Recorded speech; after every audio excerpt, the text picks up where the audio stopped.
So what is the system? I think that probably more or most of you are thinking that they exactly know what is the system. We we know a lot of systems around us, starting from our human organism and finishing on probably some computer systems. So you've got some imagination on the system, but let's go more into details and let's start to think what is the system. It will start to observe the real life and real things and how they created the systems, because many of systems are self-designed.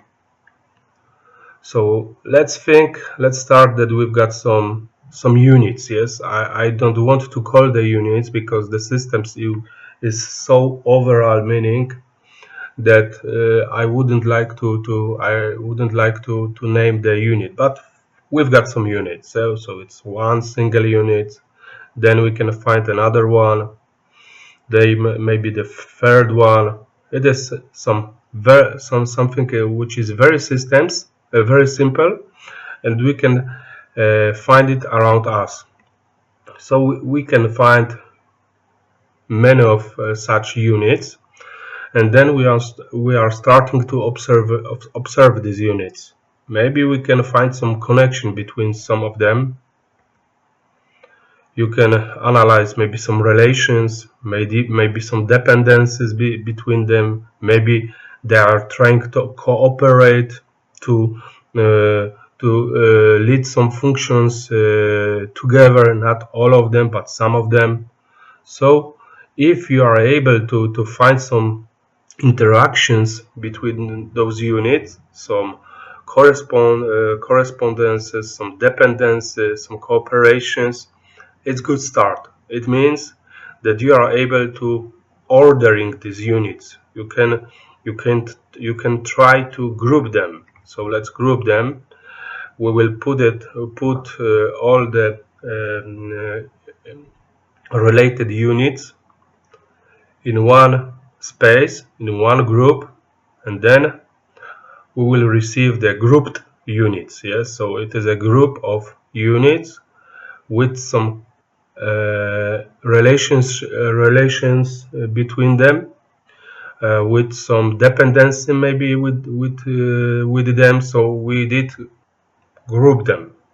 What I mean by the grouping of the units, I've for example created them space to cooperate together. Yes, I did something. For example, I create the timeline for them to cooperate together, the space to cooperate together. Maybe I give them some resources when they can use to cooperate together. So they are still, we can say, separate units, but they started to feel like in community. Yes, they cooperate with the same unit as before, but they are grouped in some community. So they feel maybe they feel that maybe they do something more than just did one day before. So it is good start to start to create some organization.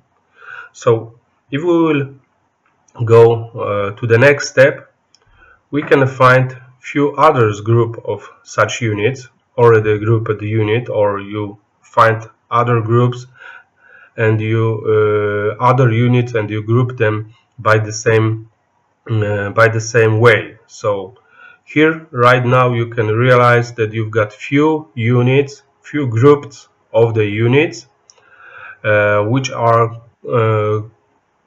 cooperate together, yes, which are using maybe some grouped selected resources, which are maybe sharing the same space, which are maybe sharing the same time. So it's a good start because you collected few groups of units. So if you have already the group of the units, maybe you can try to find some interactions and cooperations and relations between those group of units.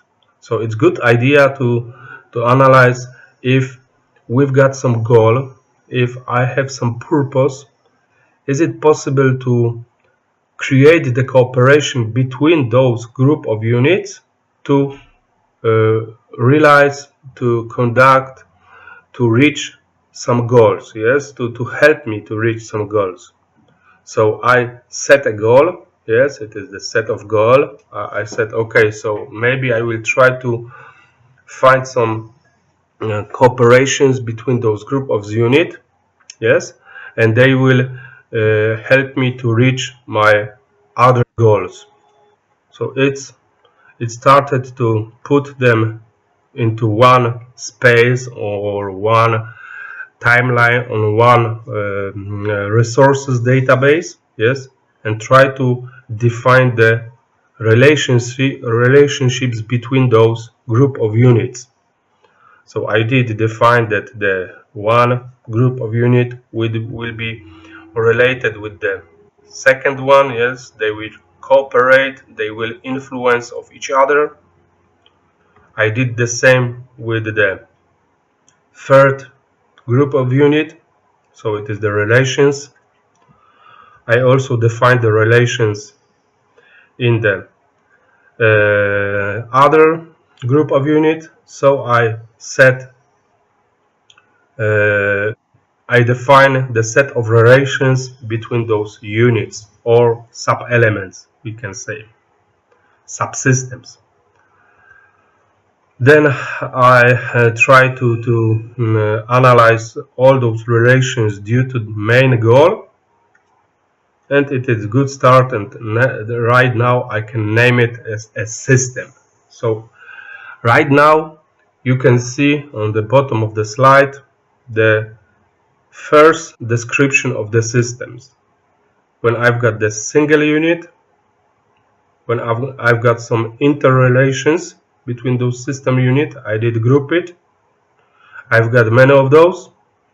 I defined the relations between those group of units, and I defined these relations according to the main goal, and it is the first view, first description of the system, and it is most overall description of the system. So it is good if you are talking about the nature system, it is good if you are talking about the business system, organizational system, and it is also good if you are talking about the technical system, because those elements can be named as part, as sub-elements, as as elements, as parts, as subsystem or sub-emblem or sub-assembly. It is the second one, the third one, and dependence and relations between those sub-assemblies is grouped in one system. So let's imagine that we are talking about, for example,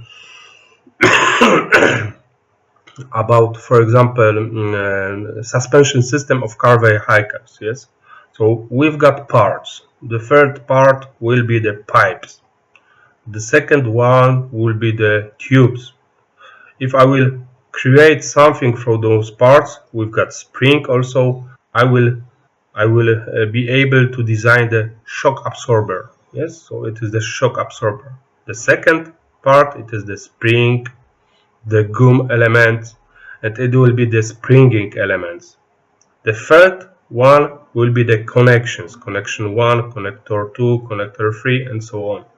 And then if I will find some way to cooperate between those three elements, which are shock absorber, springing elements, and connectors, I am able to design the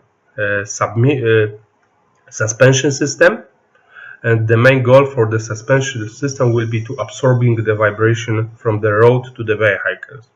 So it is just an example of pure technical system. We can say object even, but we can go even deeper, maybe not deeper, but more overall in the technical system. So let's imagine that this system is vehicle. So we've got the parts as, for example, elements of the engine system. Yes. Then we've got the power transmission system. Yes. Then we've got, for example, the steering system. Then we will have the braking system, the car body system, and so on. You will have a lot of subsystems. Then you are designing it all together, and what you will receive?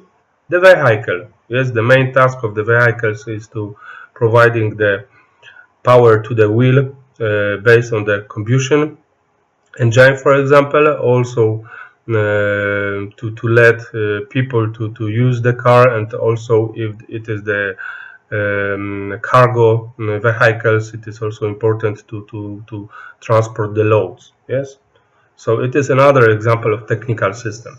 We can go from other point of view to the production system. So we've got our technical system, infrastructure system for whole organization, manufacturing. So we've got the warehousing system here, subsystem.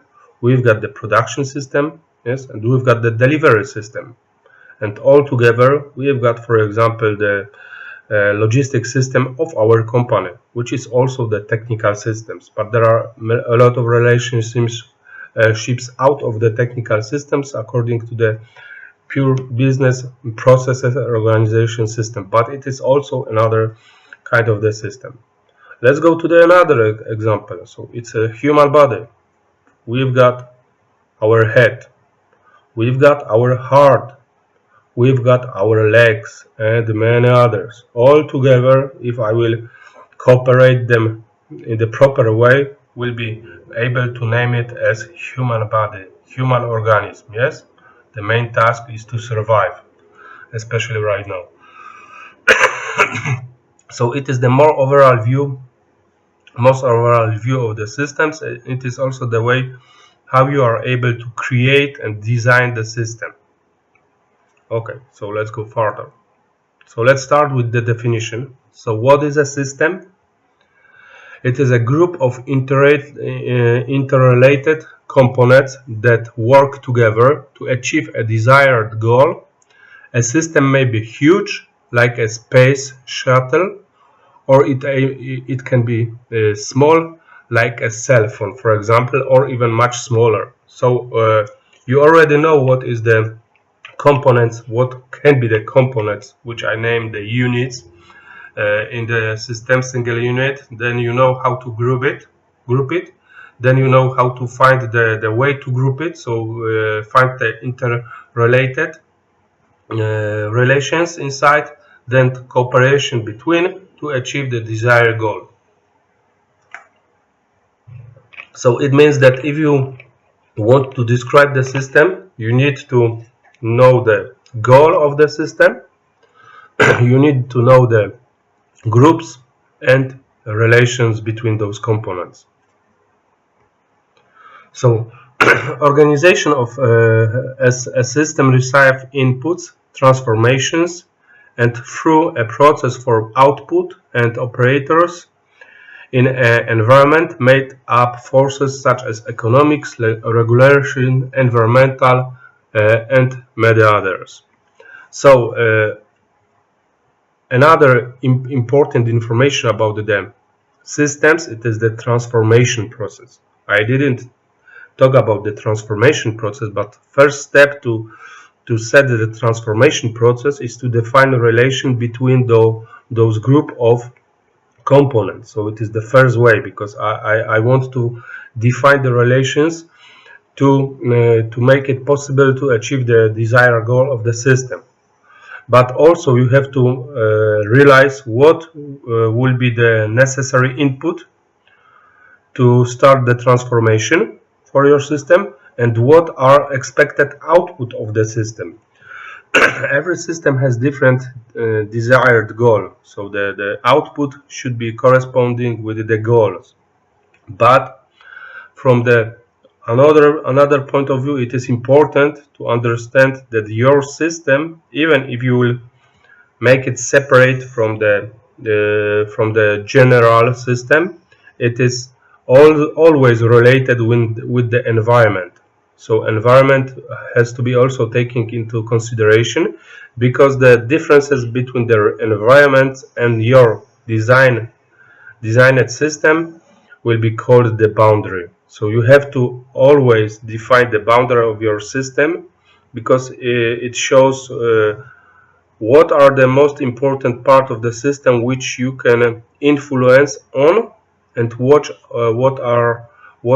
is out of your control, out of the system, but also influencing your system.